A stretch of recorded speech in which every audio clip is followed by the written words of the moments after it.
As-Sunnah, As-Sunnah, As-Sunnah Foundation. As-Sunnah, As-Sunnah, As-Sunnah Foundation. কোরআন মানব জাতির মুক্তির সনদ। কোরআন আমাদের গাইডবুক, অথচ সমাজের খুব কম মানুষই কোরআন বোঝেন বা বোঝার চেষ্টা করেন। বছর জুড়ে কোরআন চর্চার লক্ষ্যে শুরু হলো আস-সুন্নাহ ফাউন্ডেশনের যাবৎকালের সর্ববৃহৎ প্রতিযোগিতা কোরআন বর্ষ। 2024 রমজান থেকে 2025 রমজান পর্যন্ত 6 ধাপে অনুষ্ঠিত হতে যাচ্ছে আল কোরআনুল কারীম পাঠ ও প্রতিযোগিতা। বিজয়ীদের জন্য থাকছে 3টি উমরাহ, 1টি কম্পিউটার, 5টি ব্যক্তিগত লাইব্রেরি, 6টি কিন্ডেল রিডার সহ 15 লক্ষ টাকার মূল্যবান সব পুরস্কার। আল্লাহ সুবহানাহু ওয়া তাআলা আমাদেরকে ভালো কাজে একে অন্যের সঙ্গে প্রতিযোগিতায় অবতীর্ণ হওয়ার নির্দেশ করেছেন। সুতরাং আসুন কোরআন চর্চার এই মহা আয়োজনে, কোরআনের এই বিশাল প্রতিযোগিতায় সামিল হয়ে নিজেদেরকে কোরআনের জ্ঞানে সমৃদ্ধ করি, জীবনকে করি কোরআনময়। পার্থিব সমস্ত মহামূল্যবান পুরস্কার জেতার পাশাপাশি আল্লাহ সুবহানাহু ওয়া তাআলার কাছ থেকে অফুরন্ত বিনিময় লাভের এই সুযোগটি যেন আমাদের কারোর হাত ছাড়া না হয়। তাহলে আর দেরি নয়, শুরু করুন এখনই কোরআন বর্ষ, বছরব্যাপী কোরআন চর্চার এক অনন্য আয়োজন। আস-সুন্নাহ। আসসালামু আলাইকুম ওয়া রাহমাতুল্লাহি ওয়া বারাকাতুহু। আলহামদুলিল্লাহ, সালাতু ওয়াসসালামু আলা রাসূলিল্লাহ ওয়া বা'দ। সুপ্রিয় দর্শক শ্রোতা ভাই বোন, দেশ কিংবা প্রবাস যে যেখান থেকে দেখছেন, আপনাদের সকলকে সাদর আমন্ত্রণ জানাচ্ছি আস-সুন্নাহ ফাউন্ডেশনের স্টুডিও থেকে। আপনারা দেখছেন আস-সুন্নাহ ফাউন্ডেশন আয়োজিত সাপ্তাহিক সরাসরি প্রশ্নোত্তর অনুষ্ঠান শরীআহ সমাধানের 224তম পর্ব। প্রিয় দর্শক, অন্যান্য দিনের মতো আজ ইনশাআল্লাহ তাআলা আপনাদের সঙ্গে আমরা ঘন্টা ব্যাপী থাকছি এবং আপনাদের করা জীবন জিজ্ঞাসার উত্তর কোরআন এবং হাদিসের আলোকে দেওয়ার চেষ্টা করছি। ওমা তৌফিক ইল্লা বিল্লাহ। আপনার যে কোনো জিজ্ঞাসা কোরআন এবং হাদিসের আলোকে তার উত্তর পেতে আমাদের এই পোস্টের মন্তব্যের ঘরে বাংলায় পরিষ্কার করে প্রশ্নটি লিখুন এবং আমরা আপনাদের বেশি থেকে বেশি সংখ্যক প্রশ্ন উত্তর দেওয়ার চেষ্টা অব্যাহত রাখবো ইনশাআল্লাহ তাআলা। প্রিয় দর্শক, আপনারা এই লাইভ অনুষ্ঠানটি দেখতে পাচ্ছেন আমাদের ভেরিফাইড ফেসবুক পেজ থেকে, As Sunnah foundation verified Facebook page থেকে, আমাদের ভেরিফাইড ইউটিউব চ্যানেল এবং আমাদের অন্যান্য পেজ ও চ্যানেলগুলো সমূহ থেকে একযোগে। জ্ঞানের অনুষ্ঠানটি অন্যদের দেখবার সুবিধার্থে শেয়ার করে দিতে না ভুলি, যাতে অন্যরাও এখান থেকে আলো গ্রহণ করতে পারেন এবং কারো কোনো জিজ্ঞাসার উত্তর যেন তিনি পেয়ে যান। প্রিয় দর্শক, আমাদের লাইভ অনুষ্ঠানের শুরুতেই ফাউন্ডেশনের কোনো আপডেট থাকলে সেটি আমরা সাধারণত দিয়ে থাকি। আজকে দেওয়ার মতো আপনাদের কাছে আপডেট হলো আস-সুন্নাহ ফাউন্ডেশনের নতুন আয়োজন, দক্ষ এবং যুগের চ্যালেঞ্জ মোকাবেলায় উপযোগী দায়িল্লাহ গড়ে তোলার লক্ষ্যে ডিপ্লোমা ইন ইসলামিক দাওয়া এই কোর্সটি শুরু হয়েছে। আলহামদুলিল্লাহ, গেল এক সপ্তাহ ধরে ক্লাস শুরু হয়েছে এবং মেধাবী আলেমদের মধ্য থেকে বাছাই করে 20 জন আলেমকে নিয়ে আমাদের এই যাত্রা শুরু। 1 বছর তারা প্রশিক্ষণ গ্রহণ করবেন এবং 1 বছর পর আমরা আশা করছি যে তারা দক্ষ এবং যুগের চ্যালেঞ্জ মোকাবেলার উপযুক্ত দায়িল্লাহ হিসেবে নিজেদেরকে তারা গড়ে তুলতে পারবেন। এবং এই কোর্সটি থেকে আমাদের অনেক স্বপ্ন যে এটিকে আমরা ধীরে ধীরে আরও সম্প্রসারণ করি। দেশের তরুণ এবং উদীয়মান আলেমদেরকে আমরা প্রশিক্ষণের আওতায় এনে তাদেরকে প্রশিক্ষণ দিয়ে সময়ের চ্যালেঞ্জগুলো তারা যেন বুঝতে পারেন, সেই সাথে তারা যেন মুখলেস, নিষ্ঠাবান, মুত্তাকি দাঈ ইলাল্লাহ হতে পারেন, সেই প্রচেষ্টা আমরা অব্যাহত রাখব। এছাড়া আস-সুন্নাহ ফাউন্ডেশনের স্বাবলম্বীকরণ প্রজেক্ট 2024 চলমান আছে। বিভিন্ন জেলায় ইতিমধ্যে স্বাবলম্বীকরণ উপকরণ বিতরণ করা হয়েছে, বাকি জেলাগুলোতে বিতরণের কার্যক্রম চলমান রয়েছে। আলহামদুলিল্লাহ, মসজিদ কমপ্লেক্সের কাজ বেশ কিছুটা এগিয়েছে, পাইলিংয়ের কাজ, কিন্তু ডিজাইনে কিছুটা মডিফিকেশন থাকার কারণে সেটা আপাতত সীমিত সময়ের জন্য বন্ধ আছে। ইনশাআল্লাহ কিছুদিনের মধ্যে আবার পুরোদমে কাজ শুরু হবে। প্রিয় দর্শক, আমরা ইতিমধ্যে অনেকগুলো প্রশ্ন পেয়েছি, চলুন আমরা তাহলে প্রশ্ন উত্তরে প্রবেশ করি। অনেকগুলো প্রশ্ন আমরা দেখতে পাচ্ছি ইতিমধ্যে এসে গেছে। তাহমিদ লিখেছেন, মসজিদে হারানো জিনিসের ঘোষণা দেওয়া যাবে কিনা? মসজিদে যদি কারো কোনো জিনিস হারিয়ে যায় তাহলে সেটার ঘোষণা দেওয়া আর মসজিদের বাইরে হারিয়ে যাওয়া জিনিসের ঘোষণা মসজিদে দেওয়া, দুটি কি এক নাকি ভিন্ন? এটা নিয়ে ওলামা এবং স্কলারদের মধ্যে দুটি ভিন্ন মত রয়েছে। তবে মৌলিকভাবে সব ওলামা ইকরামই একমত যে মসজিদ এটা মানুষের কোনো হারানো জিনিসের ঘোষণা দেওয়ার জায়গা নয়। কারণ আবু দাউদ সহ বিভিন্ন হাদিসি কিতাবে পরিষ্কারভাবে বর্ণিত হয়েছে, নবী করিম সাল্লাল্লাহু আলাইহি ওয়াসাল্লাম বলেছেন, যদি কেউ মসজিদে তার হারানো কোনো জিনিসের ঘোষণা দেয়, কোথাও হারিয়েছে সেই জিনিসের ঘোষণা যদি মসজিদে দেয়, তাহলে সেক্ষেত্রে সেই ব্যক্তিকে যেন জবাবে বলা হয় লা রাদ্দাহুল্লাহু আলাইক, অর্থাৎ তোমার হারিয়ে যাওয়া জিনিসটা আল্লাহ তোমাকে ফিরিয়ে না দেখ। এই কথা তাকে বলা, এক ধরনের ভৎসনা করা, তার মানে উৎসাহিত করা, সেজন্য এই কাজটি না করে। তো এই জন্য মসজিদের মধ্যে হারানো জিনিসের ঘোষণা দেওয়া না জায়েজ এবং নিষিদ্ধ, এ ব্যাপারে কোনো দ্বিমত কোনো আলেমের নেই। তবে যেমনটি শুরুতে বলছিলাম যে অনেক ওলামা ইকরাম বলেছেন যে মসজিদের বাইরের হারানো জিনিসের ঘোষণা তো মসজিদে দেওয়া নিষেধ, সেটা তো বলাই বাহুল্য। মসজিদের ভেতরে যদি কোনো জিনিস হারিয়ে যায় তাহলে মসজিদে থাকা উপস্থিত মুসল্লিদের কাছে ঘোষণা দেওয়াকে কোনো কোনো ওলামা ইকরাম জায়েজ বলেছেন, তবে অনেকে সেটিকেও নিষেধ বলেছেন।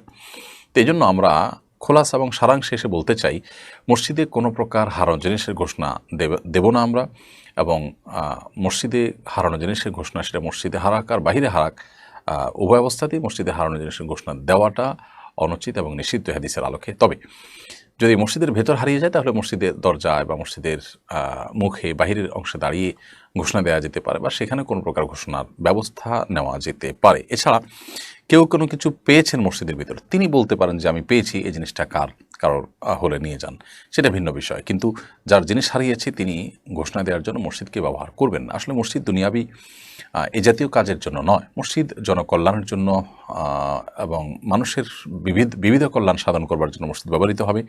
ব্যক্তির স্বার্থ বা ব্যক্তির প্রয়োজন পূরণের জন্য মসজিদ এটাকে ব্যবহার করা মসজিদের শান এর খেলাফ এবং পরিপন্থী।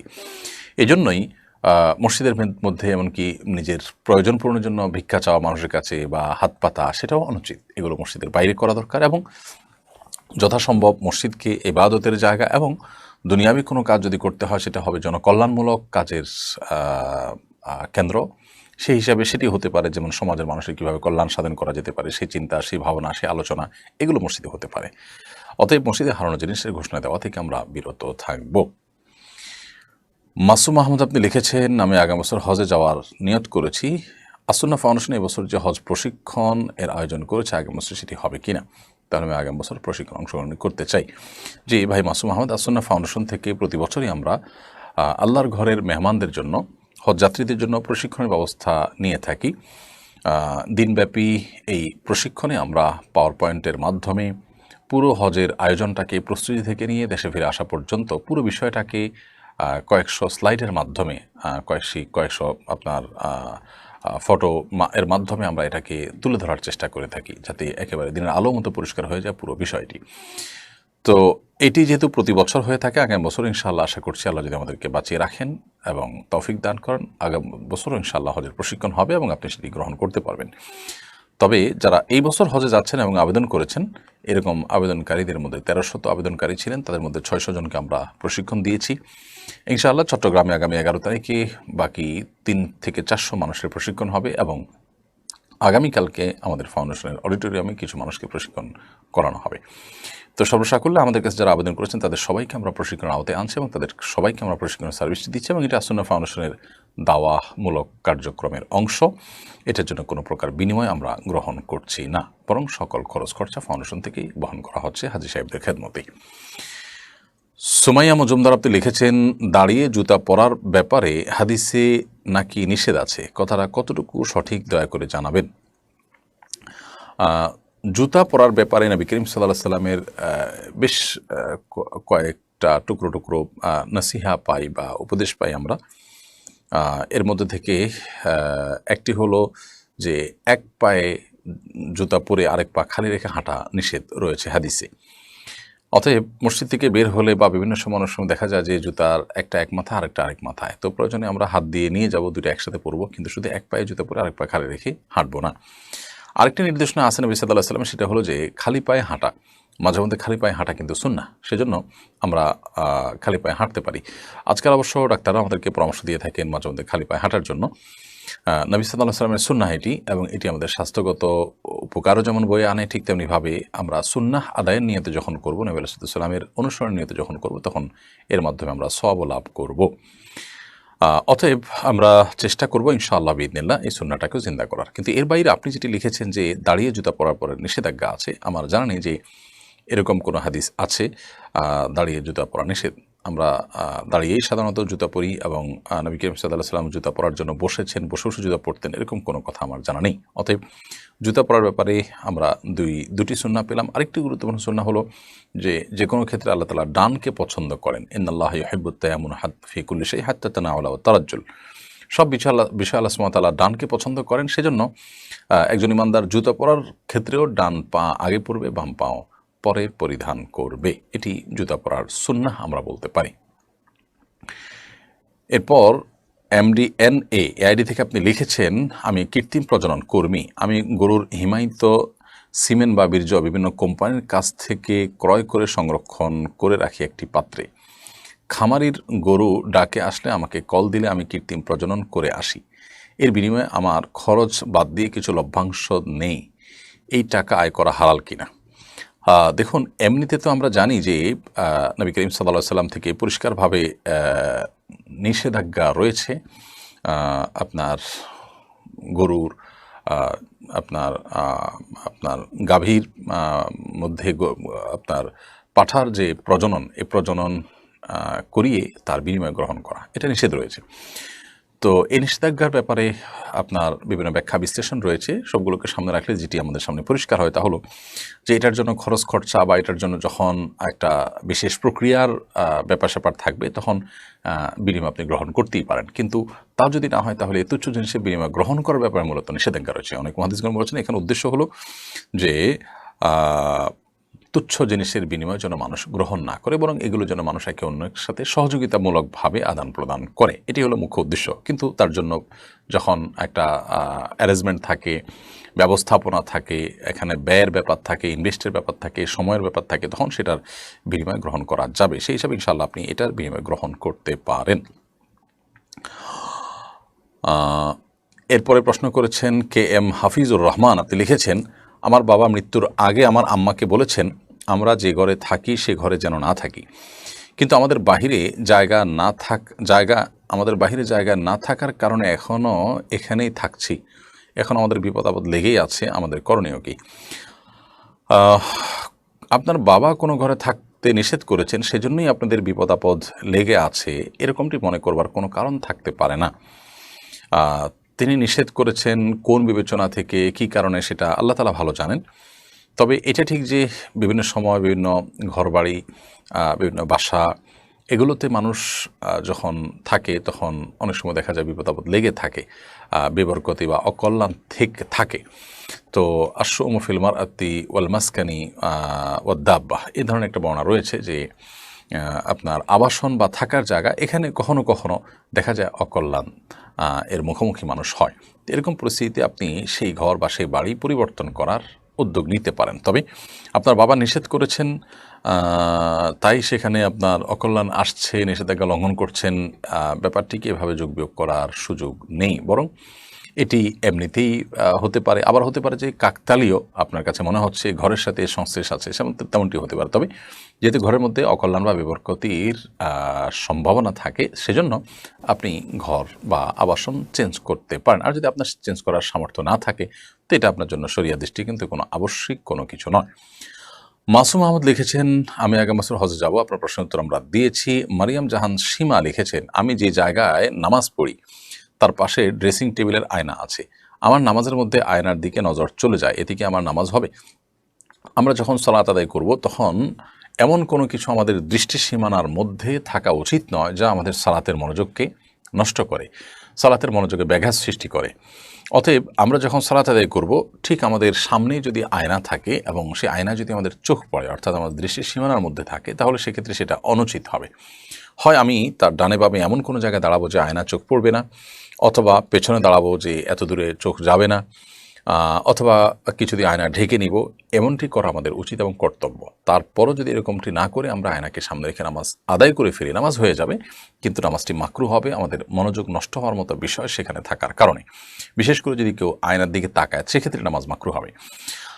নবী করিম সাল্লাল্লাহু আলাইহি ওয়াসাল্লাম, বুখারীর একটি বর্ণনা মতে, তাকে একবার সালাত আদায় করবার জন্য এক টুকরো কাপড় দেওয়া হয়েছে, তিনি তার উপরে দাঁড়িয়ে সালাত আদায় করেছেন। কাপড়টি বেশ কারুকার্য খচিত ছিল। তখন নবী সাল্লাল্লাহু আলাইহি ওয়াসাল্লাম সালাত শেষ করে বললেন যে আমাকে এই কাপড় কে দিয়েছে, এটি আমার মনোযোগে ব্যাঘাত সৃষ্টি করছিল। তখন পরিবর্তন করে একটা প্লেন কাপড় দেওয়া হয়, তারপর তিনি সালাত আদায় করেছেন। এখান থেকে বোঝা যায় নামাজের মনোযোগ নষ্ট হতে পারে, এরকম কোনো কিছু দৃষ্টিসীমার মধ্যে রেখে সালাত আদায় করা অনুচিত। সেই বিবেচনায় আমরা আয়নার বিষয়টিকে মাথায় রেখে সালাত আদায় করব, যে সামনে যেন না থাকে, থাকলেও যেন আমাদের দৃষ্টি সেখানে না পড়ে। তাইবা ইসলাম আপনি লিখেছেন মোটা হওয়ার জন্য বা ডেভেলপের জন্য ওষুধ সেবন করা যায় আছে কিনা। আমি যতটুকু জানি এই জাতীয় ওষুধগুলো বেশিরভাগ ক্ষেত্রেই স্বাস্থ্যের জন্য ক্ষতিকর এবং এগুলোর নানা রকমের সাইড এফেক্ট আছে। এবং যদি এরকম কোনো সাইড এফেক্ট না থাকে এবং স্বাস্থ্যগত কোনো সমস্যার দিক না থাকে তাহলে আপনি এগুলো ব্যবহার করতে পারেন, ক্ষতিকর কোনো কিছু যদি না থাকে। আর যদি সেরকম কোনো কিছু থাকে তাহলে তাহলে আপনার জন্য এটা ব্যবহার করা যায় হবে না। কারণ আল্লাহ সুবহানাহু ওয়া তাআলা বলেছেন ওয়ালা তাকতুলু আনফুসাকুম, তোমরা নিজেদেরকে ধ্বংস করো না। আল্লাহ বলেছেন ওয়ালা তুলকু বিআইদিকুম ইলা তাহলুকা, তোমরা নিজেদেরকে ধ্বংসের দিকে ঠেলে দিও না। তো এই জন্য আমরা চেষ্টা করব যথাসম্ভব এই জাতীয় ক্ষেত্রে এমন বিষয় যেন না হয় সেদিকটা খেয়াল করতে, যে বিষয়টি আমাদের মনোযোগ আমাদের কি বলে ক্ষতির কারণ হতে পারে, সমস্যার কারণ হতে পারে। সেরকম কিছু না হলে সেটি জায়েজ আছে। এমনি রায়হান কাবির আকাশ আপনি লিখেছেন, আমি জেনারেল পড়ুয়া একজন ছাত্র। আলহামদুলিল্লাহ, আমি আপনাদের কথা শুনে অনেক কিছু শিখেছি। আমার সামনে যদি স্পষ্ট বিদআতি কাজ হয় এবং সেই বিদআতি কাজে বাধা প্রদান না করি তাহলে কি আমার গুনাহ হবে? ভাই রায়হান, আপনার সামনে যদি কোনো বেদাতের কাজ হয় তাহলে আপনি চেষ্টা করবেন সেই বেদাতের কাজের বিরোধিতা করা এবং তার প্রতিবাদ জানানো। যদি আপনি সেটি করতে না পারেন বা সেরকম সুযোগ না থাকে, মনে হয় যে আপনি সেখানে বাধা দিতে গেলে পরিস্থিতি খুব বাজে হতে পারে এবং আপনি বিপদের মুখে পড়তে পারেন, তাহলে সেক্ষেত্রে আপনার জন্য সেখানে বাধা দেওয়াটা আবশ্যক থাকে না। বরং আপনি মনে প্রাণে চেষ্টা করবেন কীভাবে সেটিকে বন্ধ করা যায় বা বিদরিত করা যায় কিংবা তাদেরকে সংশোধনের পথে আহ্বান করা যায়, সেটি নিয়ে আপনি ভাববেন, পরিকল্পনা করবেন এবং আপনি নিজেকে বিপদের মধ্যে ঠেলে বিশেষ করে বিশৃঙ্খল পরিস্থিতি তৈরি হবে সেরকম আশঙ্কা তৈরি হলে আপনার জন্য মোটেও সে বিদাতি কাজে সরাসরি প্রত্যক্ষভাবে বাধা প্রদান করা আবশ্যক থাকে না। এরপরে প্রশ্ন করেছেন MX নূর আলম, আপনি লিখেছেন আমি ফেসবুক ও ইউটিউবে ফলোয়ার ও সাবস্ক্রাইবার সেল করে থাকি, এটা কি জায়েজ? ভাই নূর আলম, এ বিষয়ে উত্তর দেওয়াটা আসলে খুব কঠিন এবং জটিল। কারণ ফেসবুকে আপনি যে ফলোয়ারদেরকে আনছেন বিভিন্ন পেজে, সেই ফলোয়ারদেরকে আনছেন কিভাবে, কোন প্রক্রিয়া, কি দেখিয়ে আনছেন, এরপরে তাদেরকে সেল করে দিলেন ওই ফলোয়ারদেরকে, ওই ফলোয়ার সমেত কোনো পেজ বা গ্রুপকে সেল করে দিলেন, তারা আবার সেখানে অন্য কিছু মার্কেটিং করলো। এখানে প্রতারণার কোনো ব্যাপার স্যাপার আছে কিনা, আমি এ বিষয়ে উত্তরটাকে স্কিপ করে যাচ্ছি। এ বিষয়ে আর একটু ভেবে চিনতে, আর একটু ঘেটে বা এ বিষয়ে ওলামাদের অন্য কোনো ফতোয়া থাকলে তার সাথে মিলিয়ে তারপর উত্তর দিতে হবে। বিধে আপনার এই প্রশ্ন উত্তরটা আমরা স্কিপ করে যাচ্ছি। ইনশাআল্লাহ বিদিনিল্লাহ আমরা এই প্রশ্ন উত্তরটা পরবর্তীতে দেওয়ার চেষ্টা করব, আপনি আবারও চেষ্টা করবেন মেহরবানি করে। রবিউল ইসলাম আপনি লিখেছেন কোরআনের বার্তা বইটা দিয়ে সারা বছর উপকৃত হওয়া যাবে কিনা? কেন নয়। কোরআনের বার্তা এই বইটি আমাদের তারাবি সালাতে কোরআনের বার্তা বইটিতে আমরা যদিও রমদানের উপযোগী করে, তারাবির উপযোগী করে ভাগ করেছি, কিন্তু শুরুতে 6 দিন শুধুমাত্র 1.5 পারা করে, এরপরে বাকি প্রত্যেক দিন 1 পারা করি। আমরা যদি চাই যে আমি প্রতি 30 দিনে পুরো কোরআনের সামারি জানবো, পুরো কোরআনের নোট জানবো, তাহলে এই বইটি আমার জন্য বিরাট বড় সহায়ক ভূমিকা রাখবে ইনশাআল্লাহ তাআলা। কারণ এখানে আমরা প্রত্যেক পাড়ার সামারি লিখে দিয়েছি মাত্র 4-5 পৃষ্ঠায়। আপনি প্রতিদিন 4-5 পৃষ্ঠা পড়তে আপনার কয় মিনিট সময় লাগবে? পুরো পাড়ার সামারিটা আপনি জানলেন এবং এভাবে বারবার যখন আপনি পড়বেন তখন পুরো বই সম্পর্কে ইনশাআল্লাহ তাআলা আপনার একটা মৌলিক ধারণা হয়ে যাবে, কোরআন সম্পর্কে একটা ভালো ধারণা আপনার তৈরি হবে ইনশাআল্লাহ তাআলা। অতএব আপনি নির্দ্বিধা এটি করতে পারেন, বরং আমি মনে করি যে এটি আপনার করা উচিত।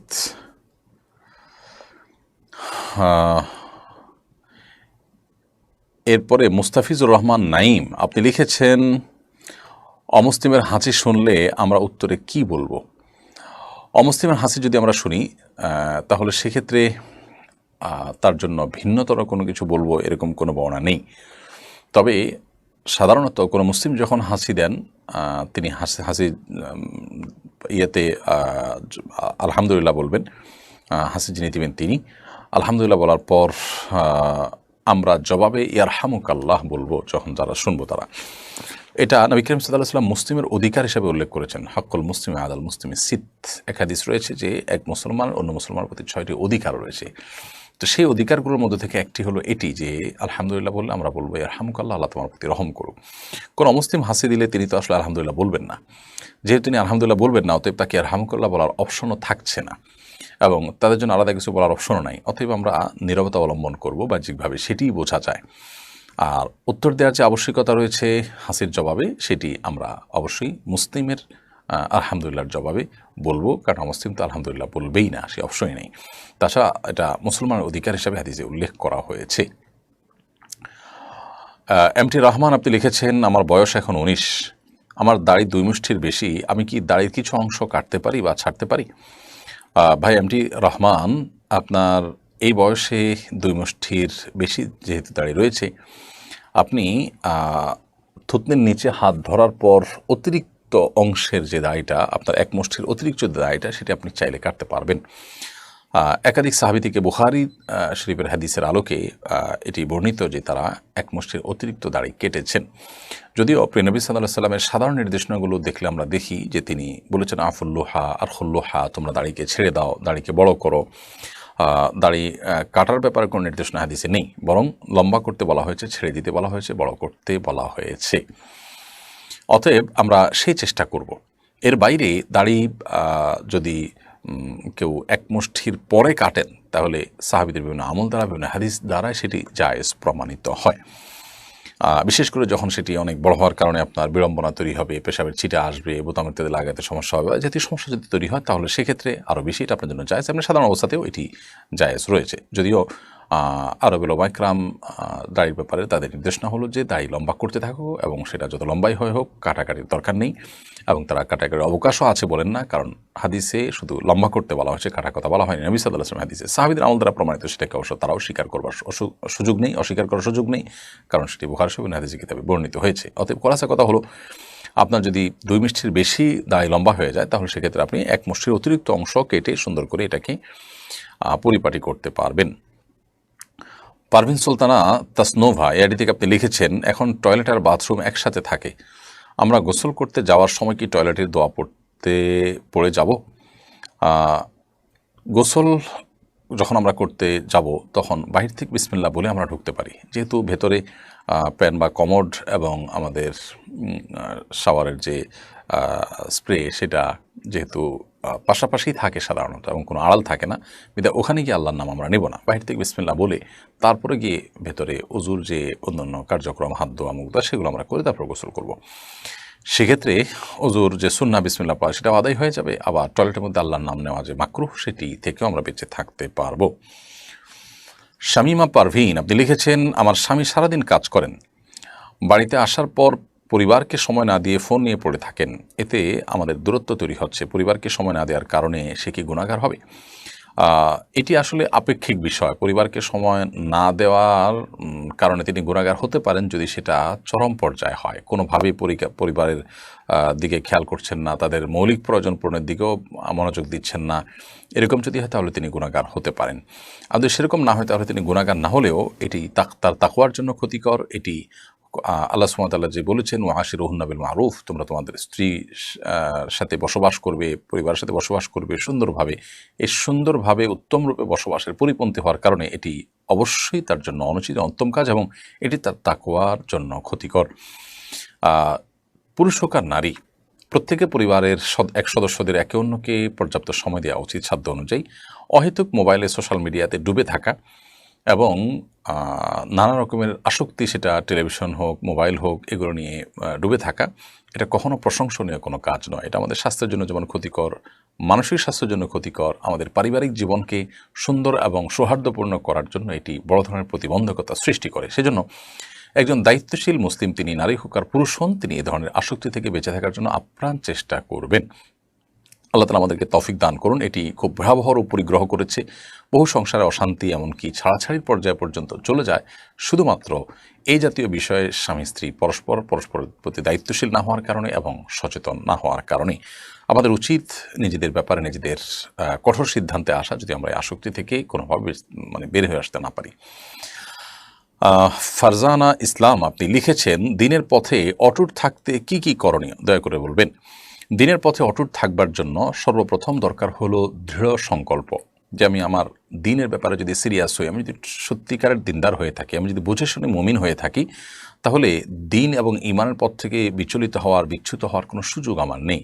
আল্লাহ সুবহানাহু ওয়া তাআলা কোরআনে একাধিক জায়গায় যারা ঈমান আনয়ন করার পর অটল অবিচল থেকেছে তাদের জন্য নানা সুসংবাদের কথা বলেছেন। আর ঈমান আনার পরে কেউ যদি অবিচল না থাকেন, অটল না থাকেন, তিনি যদি শিরকে পড়েন, তাহলে সেক্ষেত্রে তার সেই ঈমানের কোনো মানে আর থাকে না। এজন্য দিনের পরে অটুট থাকার জন্য তার গুরুত্বটাকে বুঝে দৃঢ় সংকল্প থাকা, যে কোনোভাবে আমি দিনের ব্যাপারে কম্প্রোমাইজে যাব না এবং আমার অবস্থানটা অটুট রাখবো, সেই চেষ্টা আমাদের করতে হবে। এক, দ্বিতীয়ত যে কাজটি করতে হবে তা হলো আল্লাহ সুবহানাহু ওয়া তাআলার কাছে বেশি বেশি দোয়া করতে হবে। একটি নির্দিষ্ট দোয়ার কথা আমরা বলতে পারি কোরআন কারীমের, সেটি আল্লাহ সুবহানাহু ওয়া তাআলা নিজে শিখিয়েছেন আমাদের, সেটা হলো রব্বানা লা তুযিগ কুলুবানা বা'দা ইয হাদাইতানা ওয়া হাব লানা মিন লাদুনকা রাহমাহ ইন্নাকা আনতাল ওয়াহ্হাব। হে আমাদের রব, আমাদের অন্তরকে আপনি বক্র করে দিবেন না, বিপদগামী করে দিবেন না, বিভ্রান্ত করে দিবেন না একবার হেদায়েত দেওয়ার পর। এই দোয়া আল্লাহ তাআলার কাছে আমরা করব। এর পাশাপাশি নবী করিম সাল্লাল্লাহু আলাইহি সাল্লামের শেখানো একটি দোয়াও আমরা বলতে পারি। তিনি আল্লাহ তাআলার কাছে দোয়া করতেন, আমাদেরকে শিখিয়েছেন, ইয়া মুকাল্লিবাল কুলুব সাব্বিত কুলুবানা আলা দীনিক। হে অন্তর পরিবর্তনকারী, আমাদের অন্তরকে আপনি আপনার দ্বীনের উপরে অটল অবিচল করে দিন। তো এই সমস্ত দোয়াগুলো আল্লাহ সুবহানাহু ওয়া তাআলার কাছে অর্থ এবং মর্ম বুঝে বুঝে কায়মনোবাক্যে নিবেদন করা যেতে পারে।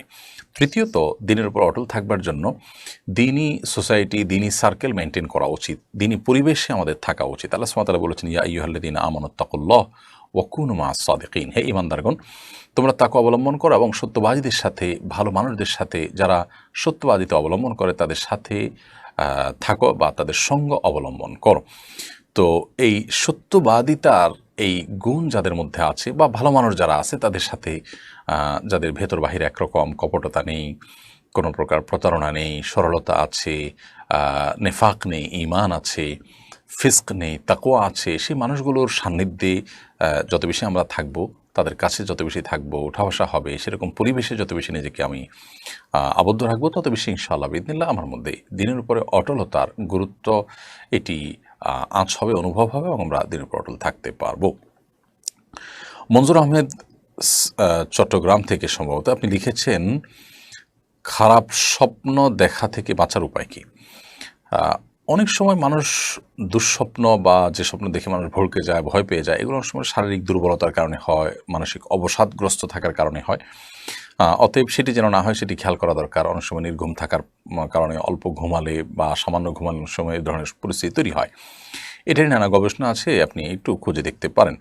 আর এর বাইরে অর্থবহ স্বপ্ন যেগুলো মনে হচ্ছে যে ইঙ্গিতমূলক এবং সেটি দেখে আমি ভড়কে যাচ্ছি, তাহলে এরকম স্বপ্ন যেন না দেখি, তার জন্য আসলে বিশেষ কোনো উপায় আছে বলে আমার জানা নেই। তবে আপনি যেটি করতে পারেন তাহলে এই ধরনের স্বপ্ন দেখার পর সুন্নাহ এর আলোকে বাম পাশে আপনার যে অবস্থায় থাকেন সে অবস্থায় আপনার হাতের বাম পাশে আপনি প্রতীকী থুথু ফেলবেন 3 বার, হালকা হালকা করে ঠোঁটের আগায় আপনি 3 বার থুথু করে আপনি প্রতীকী থুথু ফেলবেন।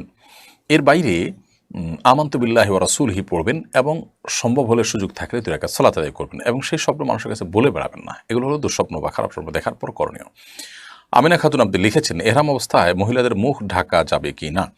মহিলারা এহরাম অবস্থায় মুখে নেকাব লাগাবেন না, কাপড় লাগাবেন না মুখের সাথে। তবে পরপুরুষের সামনে যখন যাবেন তখন অবশ্যই মুখ ঢাকবেন। এই ঢাকার ক্ষেত্রে ক্যাপের সামনে যে ইয়েটা আছে, বের হওয়া অংশ আছে, ওইটার উপরে কাপড় দিয়ে আজকাল অনেক মা বোনরা আপনার পর্দার কাজটি করেন, যে তার মুখের সাথে কাপড় লেগেও নাই, আবার পরপুরুষ যেন তাকে দেখতে না পায় সেই ব্যবস্থাও হয়ে যায়। তো এই প্রক্রিয়াটা আমরা অবলম্বন করতে পারি। এমনিতে সাধারণ নির্দেশনা, মেয়েরা এহরামরত অবস্থায় মুখ খোলা রাখবে, বাট পরপুরুষ তাকে দেখে ফেলবে, পর্দাহীনতা হবে, এইরকম আশঙ্কা তৈরি হলে তখন তিনি মুখ ঢাকার ব্যবস্থা করবেন, তবে নেকাব দিয়ে মুখ বাঁধবেন না। এমনি তামিম ইবনে বিলাল আপনি লিখেছেন, একটা অনলাইন ভিডিও দেখলাম কোরবানির গোশত 3 ভাগ করা যাবে না, এমন কোনো হাদিস আছে কিনা সঠিক তথ্য জানতে চাই। কোরবানির গোশত 3 ভাগ করা যাবে না এমন কোনো কথা নেই। কোরবানির বরং হাদিসের আলোকে সেটি প্রমাণিত, অর্থাৎ আমাদের কোরবানির গোশত আমরা যখন আহরণ করব সেখান থেকে নিজেরা খাবো এবং আমাদের আশেপাশে থাকা অভাবী গরিব অন্যান্য মানুষকে দিব, আবার আত্মীয়স্বজনকে দিব, আপনজনকে দিব। তো এই 3 ভাগে ভাগ করা কোনো ফরজ ওয়াজিব কোনো কিছু না, তবে মুস্তাহাব বলেছেন উলামা ইকরাম। আল্লাহ বলেছেন ফাকুলু মিনহা ওয়া আত'ইমুল কানিআ ওয়াল মু'তাররা, অন্য আয়াতে আল্লাহ বলেছেন আত'ইমুল বাইসাল ফাকির, আমরা নিজেরা কোরবানি গোশত খাবো, গরিব অসহায় মানুষকে দিব, অন্যান্য আত্মীয়স্বজন, বন্ধুবান্ধব, পরিচিতজনকে আমরা দিতে পারি। তবে এই 3 ভাগ করা কোনো ফরজ ওয়াজিব বা আবশ্যক কোনো বিষয় না যেটা না করলে কোরবানি হবে না, এমনটি নয়। ফরিদুদ্দিন লিখেছেন, মাওলানা মামুনুল হক কারামুক্ত হয়েছেন, এরপরে আপনার প্রতিক্রিয়া কী? আর অনেকেই একই ধরনের প্রশ্ন করছেন, অগণিত মানুষ। ফরিদুদ্দিন ভাই, আপনার প্রশ্ন উত্তর আমরা বলতে চাই, মাওলানা মামুনুল হক হাফিজাহুল্লাহ তিনি কারামুক্ত হয়েছেন, এটাতে আমরা আনন্দিত। একজন আলেম দ্বীন দীর্ঘদিন কারাভোগ করেছেন এবং নানাভাবে তিনি কষ্টের মধ্যে ছিলেন, তার পরিবারের অবর্ণনীয় কষ্ট হয়েছে সন্দেহাতীতভাবে। তাদের সে কষ্ট আজ দীর্ঘদিন পরে হলেও ঘুচেছে আলহামদুলিল্লাহ। এটাতে সন্দেহাতীতভাবে এক মুসলিম হিসাবে আরেকজন মুসলিমের বিপদ দূরে আমরা আনন্দিত। আল্লাহ রাব্বুল আলামিন তার এই মুক্তিকে স্থায়ী করুন এবং তার নামে যে সমস্ত মামলা মোকদ্দমা রয়েছে সবগুলোতে তিনি নির্দোষ প্রমাণ হয়ে তিনি আবারও তার ময়দানে ফিরে আসুন, সে প্রত্যাশা হাজারো লাখো মানুষের মতো আমাদেরও। আল্লাহ রাব্বুল আলামিন সারা বিশ্বের সমস্ত উলামা ইকরামের মর্যাদা, সমস্ত দিনদার মানুষের মর্যাদাকে হেফাজত করুন এবং তাদের মর্যাদাকে সমুন্নত রাখুন। তাদেরকে আল্লাহ তাআলা দ্বীনের জন্য আরও বিচক্ষণতার সাথে, আরও দৃঢ়তার সাথে, আরও কার্যকরভাবে, বলিষ্ঠভাবে ভূমিকা পালন করার তৌফিক দান করুন। সন্দেহাতীতভাবে আমরা তার মুক্তিতে আনন্দিত এবং আরও যে সমস্ত উলামা ইকরাম নানাভাবে আপনার জুলুমের শিকার রয়েছেন, নানাভাবে বিপদগ্রস্ত রয়েছেন, আল্লাহ সুবহানাহু ওয়া তাআলা তাদের সবাইকে উদ্ধার করুন, রক্ষা করুন, আমরা দোয়া করি। আল্লাহ রাব্বুল আলামিন আমাদের সবাইকে হেফাজতে রাখুন। রাকিবুল ইসলাম আপনি লিখেছেন, মানুষ মারা গেলে পরিবারের লোকেরা সবাই যে কান্নাকাটি আহাজারি করে, সম্পর্কে ইসলাম কী বলে? কান্নাকাটি করে কি একদমই নিষেধ? না, মানুষ মারা যাওয়ার পর কান্নাকাটি করে নিষেধ এমন কোনো কথা নেই। বরং নবী করিম সাল্লাল্লাহু আলাইহি ওয়াসাল্লাম তাঁর ছোট পুত্র সন্তান মৃত্যুর পর, জন্মের পর সন্তানের মৃত্যুতে নবী সাল্লাল্লাহু আলাইহি ওয়াসাল্লাম, ছেলের মৃত্যুতে নবী সাল্লাল্লাহু আলাইহি ওয়াসাল্লাম কেঁদেছেন, চোখের পানি পড়েছে। সাহাবীরা কেউ আশ্চর্য হয়েছেন, তখন নবী সাল্লাল্লাহু আলাইহি ওয়াসাল্লাম তাদেরকে জানিয়েছেন যে এটি কষ্টের কারণে, বিরহের বেদনায় এই পানি বের হয়ে থাকে চোখের, এটা স্বাভাবিক, এটা সহজাত বিষয়। অতএব কান্না করা দোষের নয়। তবে কান্না করতে গিয়ে কেউ যদি সীমালঙ্ঘন করেন, জামা কাপড় ছেঁড়াছিড়ি করেন, আওয়াজ করেন, চিৎকার চেঁচামেচি করেন, যেটা আল্লাহ সুবহানাহু ওয়া তাআলার ফায়সালার প্রতি এক ধরনের বিদ্রোহর প্রকাশ করে বা এই টাইপের কোনো কিছুকে ইন্ডিকেট করে, এরকম চিৎকার চেঁচামেচি করা বা জামা কাপড় ছেঁড়া বা ভাঙচুর করা, আছাড় করা বা মালাকুল মউতকে গালমন্দ করা বা আল্লাহর ফায়সালার প্রতি অসন্তোষ প্রকাশ করে কোনো কিছু করা, সেটা অবশ্যই নিষিদ্ধ এবং গুনাহের কথা। অতএব সে বিষয়ে আমাদেরকে সাবধান এবং সতর্ক থাকতে হবে। প্রিয় দর্শক, দেখতে দেখতে আমরা অনুষ্ঠানের ঠিক মাঝামাঝি এসে পৌঁছেছি।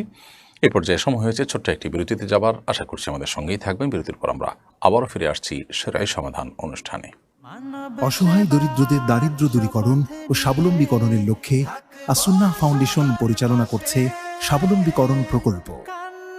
স্বাবলম্বীকরণ প্রকল্পের আওতায় এ যাবৎ প্রায় ৩,০০০ মানুষকে প্রশিক্ষণ ও স্বাবলম্বীকরণ উপকরণ প্রদান করা হয়েছে। আপনার জাকাতের অর্থে স্বাবলম্বী হতে পারে অসহায় দরিদ্র মানুষ। আসুন্নাহ ফাউন্ডেশনের জাকাত তহবিলে জাকাত পাঠাতে ভিজিট করুন www.asunnahfoundation.org/donate/zakat। প্রিয় দর্শক, বিরতির পর আবার আপনারা স্বাগতম জানাচ্ছি শরীর সমাধান অনুষ্ঠানে। আপনারা দেখছেন আসুন্নাহ ফাউন্ডেশন আয়োজিত সাপ্তাহিক সরাসরি প্রশ্নোত্তর অনুষ্ঠান শরীআহ সমাধানের 224তম পর্ব। বিরতির আগে অনেকগুলো প্রশ্নোত্তর আমরা দিয়েছি। এই পর্যায়ে আমি দেখতে পাচ্ছি রাফিয়া রূপন্তী, আপনার প্রশ্ন আপনি লিখেছেন, আমরা যখন 12, 13, 14 বছর, আমার যখন 12, 13, 14 বছর বয়স ছিল, তখন আমি শুধু রোজা রাখতাম, অন্য কোনো ইবাদত করতাম না, নামাজও পড়তাম না। তবে সে বয়সে আমার হায়েজ হতো, নামাজ ছাড়া রোজাগুলোকে কাজা রাখতে হবে? অবশ্যই আপনার সেই রোজাগুলো কাজা রাখতে হবে। আপনি প্রাপ্তবয়স্ক হয়েছেন অথচ নামাজ পড়া হয়নি, এটি আপনার জীবনের ত্রুটি। সেজন্য আল্লাহ তাআলার কাছে ইস্তেগফার করতে হবে, তওবা করতে হবে। মা বাবার উচিত সন্তান বয়স সন্ধিক্ষণের আগে থেকে তাকে বয়স সন্ধিক্ষণে যে আল্লাহ তাআলার বিধিবিধানগুলো প্রযোজ্য হয় সে বিষয়গুলো সম্পর্কে ওয়াকিফাল করা। তো এ বিষয়ে আপনার যে বিচ্যুতি ছিল সেজন্য আল্লাহ তাআলার কাছে মাপ চাইতে হবে এবং যেই নামাজ বা যে রোজাগুলো ছুটেছে সে রোজাগুলো আপনাকে রেখে দিতে হবে। আপন শেখ এআইডি থেকে আপনি লিখেছেন, মসজিদে বাচ্চাদের নামাজের কাতারের মাঝে নিয়ে দাঁড়ানো যাবে কিনা, নাকি পেছনে রাখতে হবে? মসজিদে বাচ্চাদের নামাজের কাতারের ঠিক মাঝামাঝি যদি দাঁড়ান সেটা জায়েজ হবে। বিশেষ করে বাচ্চারা একত্রে দাঁড়ালে দুষ্টুমি করবে সে আশঙ্কা যখন থাকবে তখন এটি জায়েজ। এমনিতে সাধারণ নির্দেশনা হলো বাচ্চারা পেছনে দাঁড়াবে, কিন্তু আজকাল বাচ্চারা প্রচণ্ড রকমের দুষ্ট হয়ে গেছে বা তাদের দুষ্টুমি প্রচুর পরিমাণে করে এবং কয়েকজন একত্র হলে সেটা মাত্রা ছাড়িয়ে যায়, সেই কারণে বাবা মা নিজের সাথে যদি বাচ্চাকে নিয়ে দাঁড়ান সেটা নাজায়েজ বা হারাম হবে না, বরং সেটি জায়েজ হবে। ইমু বিন নূর এই আইডি থেকে আপনি লিখেছেন, ইমামের অনুপস্থিত যদি কোনো ধূমপায়ী ইমামতি করেন তাহলে তার পিছনে নামাজ হবে কিনা? নামাজ তো হয়ে যাবে, যদি বিকল্প কেউ না থাকে, দেখছেন যে এই মুহূর্তে সে ইমামতি করছে, নামাজ হয়ে যাবে। তবে আমাদের মনে রাখা উচিত যে ইমাম হিসাবে এরকম ব্যক্তিকে ইচ্ছাকৃত জেনে শুনে নিযুক্ত করা উচিত নয়। এমনকি ইমাম অনুপস্থিত, এখন উপস্থিত লোকগুলোর ভিতরে যিনি কোরআন এবং হাদিসের সবচেয়ে ভালো এলিম রাখেন, আমলদার, সেরকম ব্যক্তিকে ইমামতির জন্য ঠেলে দেওয়ার চেষ্টা করতে হবে, কোনো ধূমপাইকে নয়। কিন্তু ধূমপাইকে দেওয়া হয়ে গেলে তার পেছনে নামাজ পড়লে নামাজ হয়ে যাবে। এমনি ইমরান খান আপনি লিখেছেন, সিগারেট খেয়ে মসজিদের ভেতরে যাওয়া যাবে কিনা? আমাদের গ্রামের অনেকে সিগারেট খেয়ে গায়ে দুর্গন্ধ সহকারে মসজিদের ভেতর প্রবেশ করে, তাদের পাশে যারা থাকে তাদের অনেক কষ্ট হয়, এ বিষয়ে দয়া করে কিছু বলবেন। ভাই ইমরান খান, সিগারেট খেয়ে মসজিদের ভেতরে যাওয়া বা ধূমপান করে মসজিদের ভিতরে যাওয়া, এর মানে হলো আমাদের মুখে যে দুর্গন্ধ হয় সেই দুর্গন্ধটা নিয়ে মসজিদে প্রবেশ করা। আর এতে মানুষজন যেমন কষ্ট পাবে, ঠিক একইভাবে মসজিদে ফেরেশতাদের অবস্থান থাকে, তারাও কষ্ট পান। নবী করিম সাল্লাল্লাহু আলাইহি ওয়াসাল্লাম বলেছেন, তাতাআদ্দাল মালাইকাতু বিমা ইয়াতাআদ্দা বিহি বানু আদম। আদম সন্তানরা যে সমস্ত বিষয়ের কারণে কষ্ট পায়, ফেরেশতারা একই বিষয়গুলোতে কষ্ট পান। সেজন্য আমরা মসজিদে গিয়ে ফেরেশতাদের কষ্ট হতে পারে এরকম কোনো কাজ করা উচিত নয়, মানুষের কষ্ট হতে পারে কোনো কাজ করা উচিত নয়। এই জন্য কেউ যদি ধূমপান করে থাকেন সেটা তো এমনিতেই গুনাহের কথা।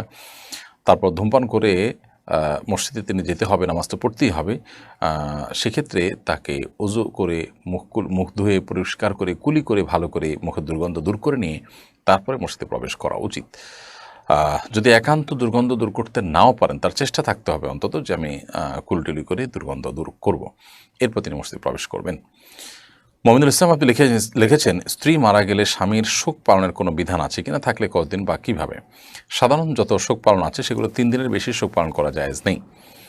নবী করিম সাল্লাল্লাহু আলাইহি ওয়াসাল্লাম পরিষ্কারভাবে জানিয়েছেন, মেয়েরা স্বামীর মৃত্যুর পর 4 মাস 10 দিন শোক পালন করবেন, নিবৃত্ত থাকবেন বিবাহ ইত্যাদি থেকে, এবং ইদ্যত পালন করবেন যথা নিয়মে। এর বাইরে স্বামী তার স্ত্রীর বিয়োগে, স্ত্রীর মৃত্যুতে তিনিও শোক পালন করবেন, কিন্তু সেটি 3 দিনের বেশি হবে না। অর্থাৎ শোক পালন বলতে বিয়ে শাদী থেকে বিরত থাকা, শোক প্রকাশ করা, এটা 3 দিন হবে, 3 দিনের বেশি হবে না। আর দুঃখ, বেদনা, কষ্ট, বিরহের যে জ্বালা, সেটা তো মানুষের জীবনভরই থাকতে পারে, সেটা তো আর কোনো নিয়ন্ত্রণ নেই। এমনি নাফিউল হাসান নবীন আপনি লিখেছেন, আমি জ্ঞান অর্জন করতে চাই, জানার লাইন থেকে ইসলামিক জ্ঞান অর্জনের একটা শর্ট সিলেবাস দিলে উপকার হব। ভাই নাফিউল, আপনার দিনই জ্ঞান অর্জনের জন্য আমরা আপনাকে পরামর্শ করব কিছু বই পুস্তকের প্যাকেজ নেওয়া। এর ভিতরে কোরআন কারীমের একটি অনুবাদ আপনার কাছে থাকতে পারে, যে অনুবাদ এর আলোকে গোটা কোরআন আপনি বোঝার চেষ্টা করবেন, জানার চেষ্টা করবেন, কোনো আলেমের তত্ত্বাবধানে থেকে কোনো জায়গায় কনফিউশন হলে কোনো ভালো দক্ষ আলেমের শরণাপন্ন হবেন। এর পাশাপাশি হাদিসের একটি সংকলন আপনার কাছে থাকতে পারে, রিয়াদুস সালিহিন থাকতে পারে, এটা উৎসাহব্যঞ্জক। আর আমল, আমাদের দৈনন্দিন জীবনে আমলগুলোকে জানার জন্য যদি হয় তাহলে ফিকহুস সুনানি ওয়াল আসার আমিরুল হাসান রাহিমাহুল্লাহ, আব্দুল্লাহ জাহির অনুবাদ করেছেন, সেটি হতে পারে। তারপরে আল ফিকহুল মুয়াসসার হতে পারে, তারপর বুলুগুল মারাম হতে পারে, এরকম বিভিন্ন বই আছে, সেগুলো থাকতে পারে। সিরাতের জন্য রাহিকুল মাখতুম বা অন্য আরও ভালো ভালো বই আছে, সিরাতে মুস্তাফা রয়েছে 3 খণ্ডে, ইদ্রিস কান্দালবী রহমতুল্লাহ আলাইহি, সেটি থাকতে পারে। আর এর বাইরে আমাদের আরও অনেক বই পুস্তক আছে, যে বই পুস্তকগুলো আমাদের সাথে থাকতে পারে। যেমন আমাদের প্রত্যেকটা মানুষেরই কম বেশি সাহাবায়ে কেরামের সিরাত, জীবন ইতিহাস, খুলাফায়ে রাশিদের জীবন ইতিহাস, এগুলো জানা থাকা দরকার। ডক্টর আব্দুল্লাহ জাহির রাহিমাহুল্লাহর রাহে বেলায়েত, এই বইটি আপনার দিনের মৌলিক বিষয় সম্পর্কে ধারণা পেতে আপনাকে সহযোগিতা করবে ইনশাআল্লাহ। সেই সাথে আশরাফ আলী থানভী রহমতুল্লাহ আলাইহির ছোটো ছোটো কিছু পুস্তিকা আছে, যেগুলো খুবই গুরুত্বপূর্ণ সব মুসলমানদের জন্য, আদাবুল মুআশারাত ইত্যাদি, এগুলো আমাদের কাছে থাকতে পারে। আমরা আসুনা ফাউন্ডেশন থেকে যে কোরআন বর্ষের ঘোষণা দিয়েছি, সেখানে একটি পুরস্কার থাকছে পারিবারিক লাইব্রেরি। এই পারিবারিক লাইব্রেরিতে কমপ্লিট একটা ফ্যামিলিতে যতগুলো দিনী বই থাকার প্রয়োজন আছে সবগুলো আমরা এখানে দেওয়ার চেষ্টা করবো ইনশাআল্লাহ তাআলা। সেটি আপনার কাছে একটা আদর্শ হতে পারে, অনুকরণীয় হতে পারে। সেই তালিকাটি আমরা যথাসময় সেটি হয়তো আপনাদেরকে জানাতে পারবো ইনশাআল্লাহ তাআলা। এরপরে শফিকুল আইডি থেকে আপনি লিখেছেন, আমার আব্বুর একটা কাপড়ের দোকান আছে যাতে ছেলেদের জামা কাপড় বিক্রি করা হয়। এখন মালের জাকাত কিভাবে দিব? আপনার বাবার যে দোকান আছে সেখানে জামা কাপড় বিক্রি হয়, ছেলেদের জামা কাপড় বিক্রি হয়, সেখানে আপনি সম্পদের যে জাকাত দিবেন, যখন জাকাত কাউন্ট করবেন তখন যে মালগুলো আছে দোকানে স্টকে, গোডাউনে দোকানে, সে মালগুলো হিসেব করে বের করে সেগুলোর বিক্রয় মূল্য, এই মুহূর্তে এগুলো বিক্রি করতে গেলে কত টাকা পাওয়া যাবে, এটার মূল্য কত আছে সেটা বের করে তারপর 2.5% হারে জাকাত দিতে হবে।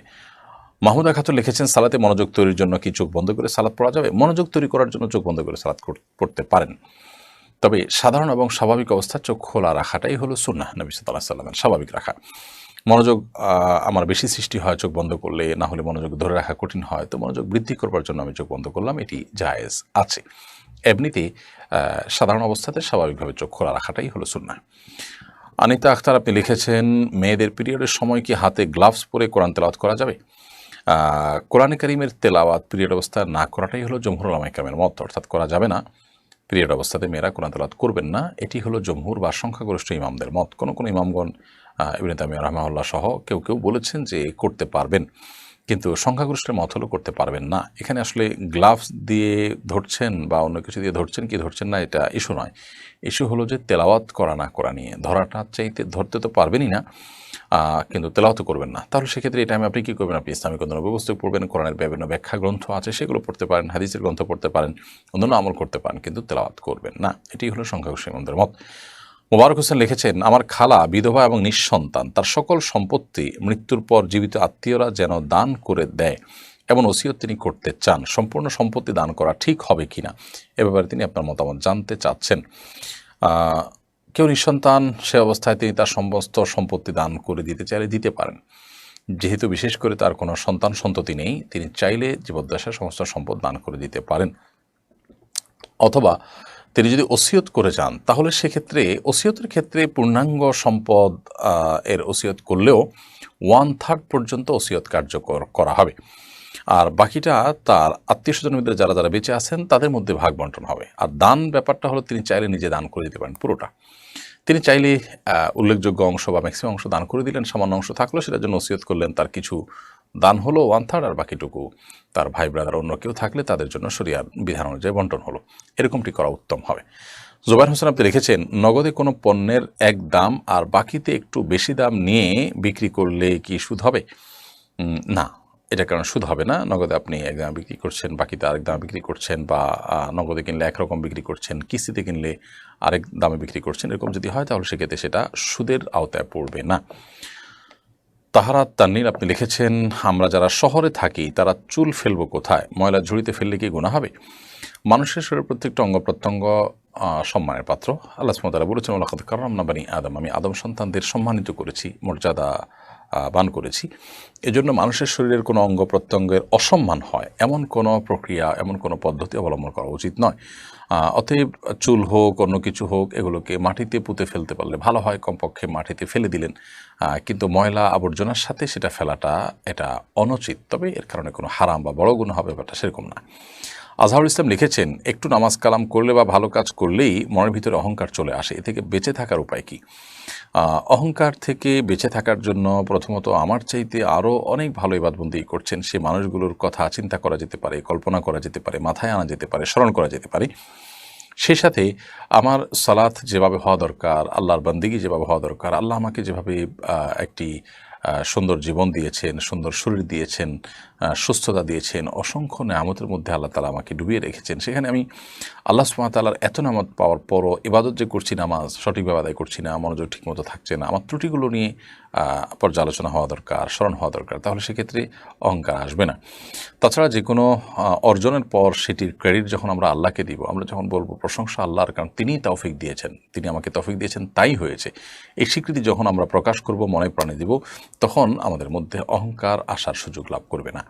আল্লাহর কাছে পানাহ চাইতে হবে এবং দোয়া পড়া যেতে পারে, আল্লাহুম্মা জাআলনি ফি আইনি সগীরা, আল্লাহ আমাকে আমার নিজের চোখে আপনি ছোট এবং সাধারণ তুচ্ছ আপনি করে দিন। রাজু আহমেদ লিখেছেন, নামাজের সামনের কাতার খালি রেখে পেছনের কাতারে দাঁড়ালে নামাজ পরিপূর্ণ হবে কি না? নামাজের সামনের কাতার যদি আপনি খালি রাখেন, খালি রেখে যদি পেছনের কাতারে আপনি দাঁড়ান তাহলে নামাজ হয়ে যাবে, কিন্তু এটা অনুচিত এবং নাজায়েজ কাজ।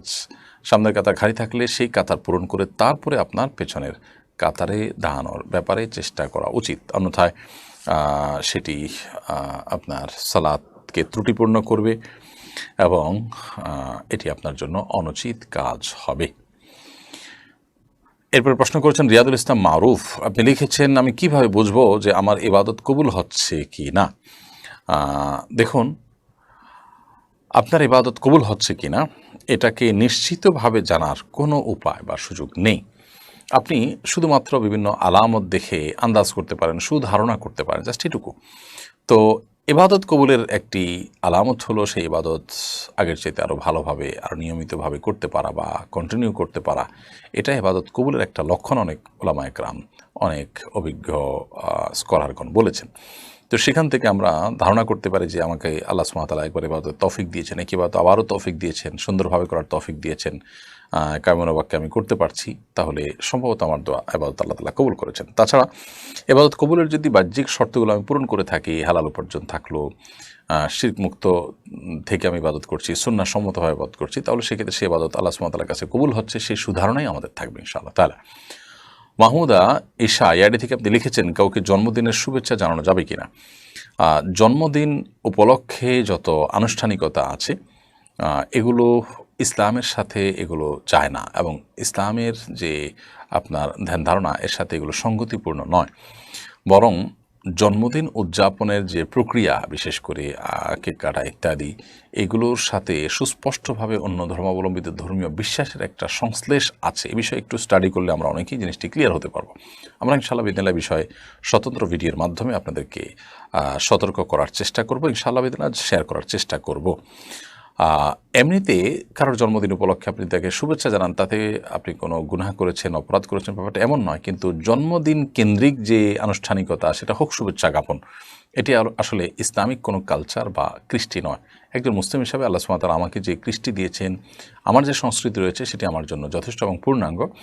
অন্য ধর্মাবলম্বী মানুষদের কোনো কৃষ্টির, তাদের কোনো কালচার বা সংস্কৃতির অনুসরণ করা, এটা আমার জন্য উচিত নয়। মান তাশাব্বাহা বিকওমিন ফাহুয়া মিনহুম, নবী সাল্লাল্লাহু আলাইহি ওয়াসাল্লাম বলেছেন, কেউ কোনো জাতির অন্য ধর্মাবলম্বীর মানুষের সাদৃশ্য গ্রহণ করলে সে তাদের অন্তর্ভুক্ত হয়। তো এই জন্য আমরা এই জন্মদিনকে উইশ করার যে কৃষ্টি রয়েছে অন্য ধর্মাবলম্বীদের এবং তাদের থেকে এসেছে, সেটি অ্যাভয়েড করার চেষ্টা করাটাই উত্তম এবং উচিত কাজ হবে। এবারে নয়ন হোসেন আপনি লিখেছেন, বর্তমান সমাজে প্রচলিত বন্ধক কি ঠিক? বন্ধক দেয়া নেয়া বৈধ? কোরআনে কারীমে আল্লাহ রাব্বুল আলামিন বন্ধক দেওয়া সম্পর্কে স্পষ্ট বলেছেন, কেউ যদি কারোর কাছ থেকে ইদা তাদায়ানতুম বিদাইনিন ফারিহানুম মাকবুদা, যখন ইদা তাদায়ানতুম বিদাইনিন ফাকতুবু, যখন আমরা লেনদেন করব একে অন্যের সাথে, তখন আমরা লিখে রাখবো।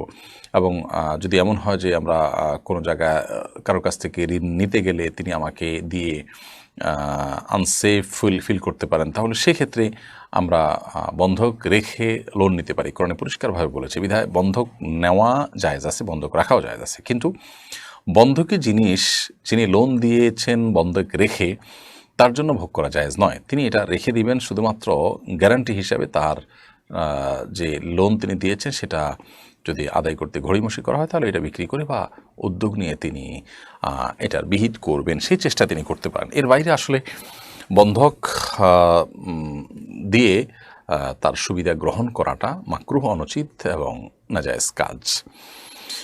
মিনহাজ রহমান আপনি লিখেছেন, গোসলের পর নামাজ পড়ার জন্য কি আবার ওযু করতে হবে? গোসলের পর নামাজ পড়ার জন্য আলাদা করে ওযু করার প্রয়োজন নেই, যদি গোসলটা আপনি সুন্নাহ সম্মতভাবে করে থাকেন।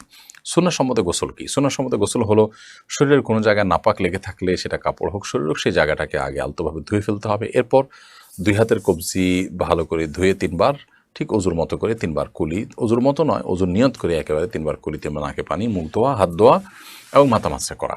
এরপরে পুরো শরীরে পানি ঢেলে আপনি গোসল শেষে 2 পায়ের গোড়ালি পর্যন্ত ধুয়ে আপনি চলে আসলেন।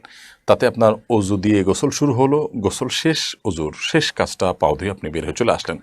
এরপর আলাদা করে আপনার ওযু করার কোনো প্রয়োজন নেই। অনেকে অহেতুক এরপর আবার ওযু করতে থাকেন। একবার ওযু আসে, সেই ওযু আপনি থাকা অবস্থায় কোনো ইবাদতই করে নিয়ে ওযু দিয়ে প্রয়োজন ছাড়া আবার ওযু করার কোনো মানে হতে পারে না। সেজন্য গোসলের পর আর ওযু করার কোনো প্রয়োজন নেই যদি সেটা সুন্নাহ সম্বন্ধে গোসল হয়ে থাকে। সুন্নাহ সম্বন্ধে গোসল হয়নি, আপনি এমনিতে গোসল করে আসছেন, অথবা গোসল করতে গিয়ে আপনার ওযুভঙ্গ হয়েছে, বায়ু নির্গত হয়েছে, তাহলে সেক্ষেত্রে তো আপনি গোসল করে আবার ওযু করবেন। মোহাম্মদ আইমান আপনি লিখেছেন, মসজিদের দ্বিতীয় তলা নুরানি মাদ্রাসা করা যাবে কিনা? নুরানি মাদ্রাসা আপনি যদি মসজিদের দ্বিতীয় তলায় করতে চান তাহলে সেক্ষেত্রে সেটা করতে পারেন, কিন্তু সেখানে আবাসিক থেকে মসজিদের যে আদাব আছে সেগুলো যেন লঙ্ঘন না হয় সেটি খেয়াল রাখতে হবে। বাচ্চারা পড়ে চলে গেল, কোরআনের ইলম হাসিল করলো, এটা তো জায়েজ আছে। আর যদি আবাসিক থাকতে হয় তাহলে ইতিকাফের নিয়ত করে থাকবে, শরীয়তের অন্যান্য বিধিবিধান যেন আপনার লঙ্ঘন না হয় সেই জিনিসটা খেয়াল করবেন।